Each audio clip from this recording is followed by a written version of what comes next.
The Lockport Jane Doe, identified as Webster Fisher.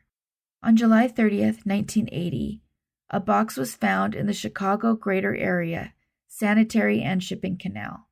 Inside was a man, as well as keys and clothing, and these would seemingly indicate that he was some sort of a laborer who likely worked in the area, suggesting he was perhaps a mechanic or a truck driver. The location of the shipping crate was in the canal, about 1.5 miles from Division Street in Chicago. The crate had to be removed using heavy equipment as it had become lodged in a grate, and the grate was meant to keep objects from flowing into a power plant. With that crate was other debris that may not have been related. As for the crate itself, the crate broke open at some time while it was in the canal, dumping out its contents. The man was wearing a green pullover t-shirt and wool socks. It stated that he had one dark-colored herringbone house slipper, which is very odd. So mentioned with the other debris, I would say that may not belong to him. He had a lot of keys, including Peterbilt, Briggs, Stratton, and Ford.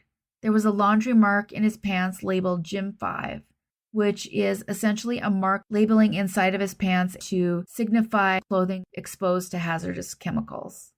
Further examination showed he had light brown or blonde hair, around 2 inches long, and he was a heavy smoker. They estimated him to be 25 to 35, and they would guess that he was in the water about a week. They believed him to be 5'11" and 175 pounds. That's 180 centimeters and nearly 80 kilograms. They managed even to get fingerprints, but those fingerprints matched no one. He'd been subjected to 4 different GSWs in his abdomen, taking place about a week before he was found. It seems that he wasn't reported missing, and this was considered a high-profile case in surrounding areas.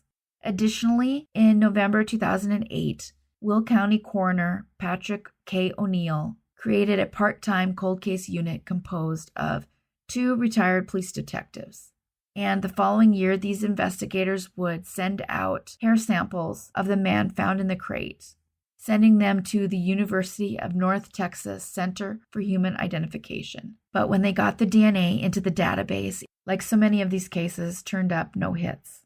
It seems incredible that a man who is from the same general area could go missing and not be identified, especially if it's in all the papers. But that's what happened, and the Will County Coroner's Office, partnering with Othram Labs, would crowdfund this case through Othram's fundraising arm, DNA Solves. If you are interested in helping with identification, you can go to either DNA Solves or the DNA Doe Project. Both use crowdfunding to solve these cases. In this case, Othram arrived at his name in March of 2023. Webster Fisher was 29 when he went missing from Chicago, having been born on September 25, 1950. He was found in Lockport, Illinois, which is about 35 miles away from Chicago. That town, Lockport, is considered to be a suburb in the greater Chicago area. Skeletal evidence was sent to Othram, and suitable DNA was extracted and developed. When the announcement was made, the police would make this statement. Obviously, there was a lot of mob-related deaths back in that era, and a lot of that came into Will County. So is that a possibility we'll explore? Yes, it is. Is that something that happened for certain? I don't know. He continued to say this gentleman is somebody's father, somebody's uncle, somebody's brother. And it's nice to be able to give the family some kind of closure because they're looking and wondering whatever happened to their loved one. The police are now currently working on who took his life. Webster Fisher was unidentified for 43 years. Had he lived, he'd be 72 years old today.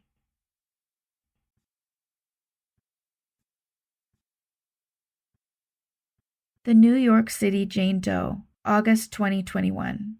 New York City, New York.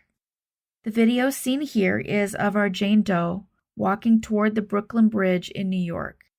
They list her as being 30 to 50, but it appears she's likely on the younger side of this. There are photos available online for anyone who might know her.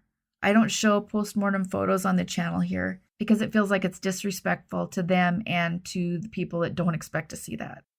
In this case, our doe sadly chose to jump. She was a black woman, around 5'1", and she weighed 117 pounds. Witnesses would say the woman jumped off the Brooklyn Bridge minutes after she was seen walking along it. As you can see here, she had several piercings. The first was in her eyebrow, and the second was in her lip. However, the piercing below her lip, she hadn't been wearing jewelry in it. It looks like she hadn't had the jewelry in her lip ring for a while. She had a tattoo on her left upper arm that said either RJK or ARIK. On the back of her left hand was KYRON, which had hearts by it. There was a tattoo of a leaf, possibly a hemp leaf, at the top of her left foot. Pictures of some of her tattoos are also available on NamUs. I normally try to show those photos on here, but in this case, I can't remove the background and make it less morbid because the ink is faded. But if you want to see the tattoos and you think you might recognize them, go to the NamUs page. The link to that profile is provided in the description below. The New York Jane Doe, August 2021, has gone unidentified for 1.5 years. The New York Jane Doe, 2018, Manhattan, New York. A woman was discovered in a wooded area near a bike path in Riverside Park on February 1st, 2018. This is located in the Manhattan area of New York on the water on the Upper West Side. She was wearing a dark gray tank top in a size 2XL, a sports bra, a black hooded sweatshirt, and capri yoga pants in size 12. Her Skechers shoes were 8.5. She also had a scrunchie, iPhone headphones, and a fanny pack. It appears she's either white, Hispanic, or of mixed heritage. She was between 5 foot and 5'4". They believe she was 40 to 65. This would mean she was likely born around 1953 to 1978. She had brown, wavy, curly hair.